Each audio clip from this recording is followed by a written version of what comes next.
Out in the harsh deserts of Sindh province, the Pakistan Air Force has sunk a fortune into a sprawling military installation.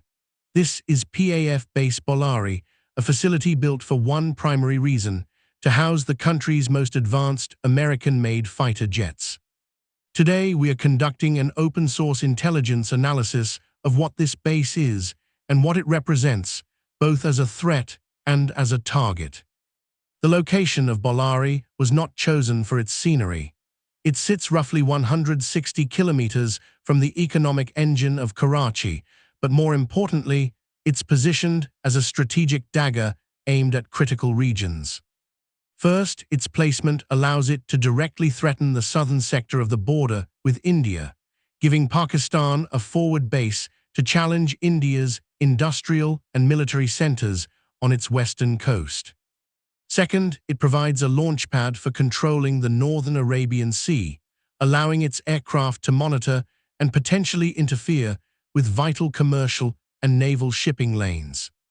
And third, it serves as a dispersal site for its most valuable air assets, moving them from the congested, older base at Masrur.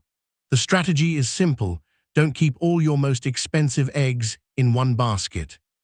From orbit, Bholari's layout reveals a modern design, but also potential weaknesses. It relies on a single, massive runway. While efficient, a single, well-placed munition could render this entire multi-billion-dollar base temporarily useless. The core of the base's defensive strategy are these structures: third-generation hardened aircraft shelters. They are essentially concrete bunkers designed to shield a single fighter jet. They're arranged in a dispersed, herringbone pattern, a standard tactic to prevent a single bomb from taking out multiple aircraft.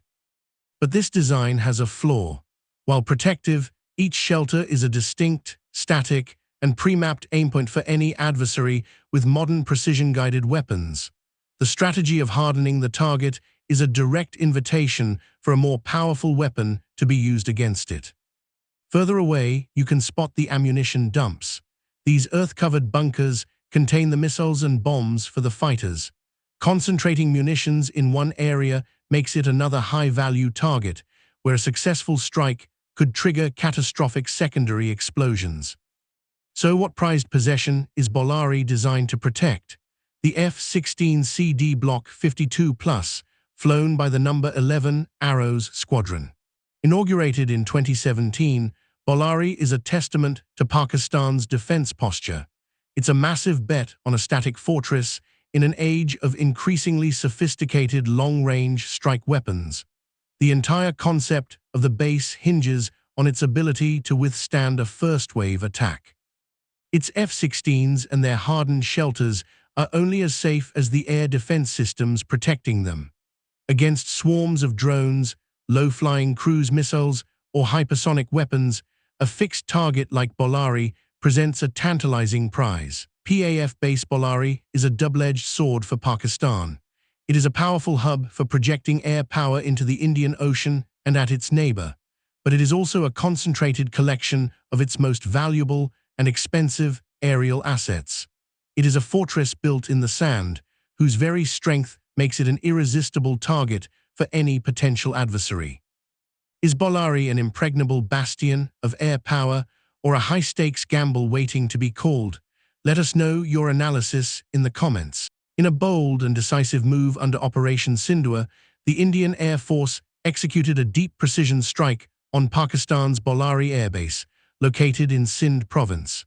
This airbase is one of Pakistan's newest and most heavily fortified, often used to host Chinese-origin air defense systems and Western aircraft, including the Saab Irai AWACS.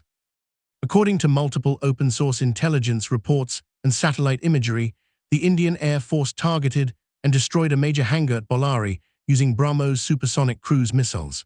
The hangar reportedly housed an airborne early warning aircraft and several high-value fighters.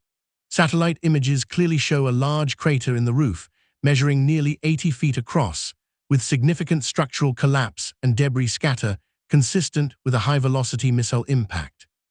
Sources confirm that the strike involved 4 BrahMos missiles launched from Su-30 MKI fighter jets. These jets did not even cross the border. The missiles were fired from a standoff distance of 200 to 400 kilometers, meaning they stayed safely within Indian airspace. At a speed of Mach 2.8, that's over 3,000 kilometers per hour, the missiles reached their target in just 6 to 10 minutes. Before the cruise missiles were fired, India deployed Harop and Harpy loitering drones to suppress and destroy Pakistani radar systems. These kamikaze drones created blind spots in Pakistan's air defense network, opening the door for the BrahMos missiles to reach their target undetected. The strike took place at night, further complicating detection and interception. Pakistani surface-to-air missile systems, including the Chinese HQ-9, failed to react in time. The BrahMos missiles flew at extremely low altitudes, evading radar and delivering pinpoint accuracy. This mission not only destroyed key assets, but also demonstrated a major breakthrough in India's ability to neutralize Chinese-supplied air defense systems in real combat conditions. Simulated wargaming suggests the Indian Air Force executed the strike in 4 key phases. Phase 1, electronic warfare and jamming to blind early warning systems. Phase 2, loitering drones suppress ground radar and SAMs.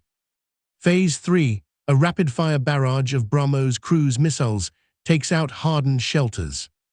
Phase 4, reconnaissance confirms damage and egress routes are cleared. This level of precision warfare was further confirmed by satellite photos analyzed days after the strike, showing catastrophic damage to infrastructure and possible destruction of Pakistan's Irai airborne radar platform. The implications are serious. First, Pakistan's air defense network, heavily reliant on Chinese and American systems, proved highly vulnerable to coordinated electronic and missile attacks. The failure to intercept the BrahMos missiles questions the reliability of its defense grid.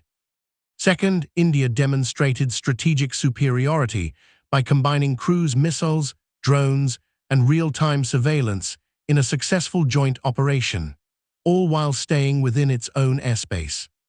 Third, this strike, along with similar hits on other Pakistani airbases like Nur Khan and Sargodha, led Pakistan to request an immediate ceasefire within hours of the operation, a clear indication of operational shock and confusion. In conclusion, Operation Sindoor was not just a military maneuver. It was a message, a demonstration of India's ability to conduct deep, precise, and deniable strikes, even against hardened modern targets like the Bholari Airbase. It showcased the effectiveness of India's standoff weaponry, the versatility of platforms like the Su-30 MKI, and a new doctrine of strategic dominance using coordinated drone, missile, and electronic warfare. This was modern warfare, executed with surgical precision.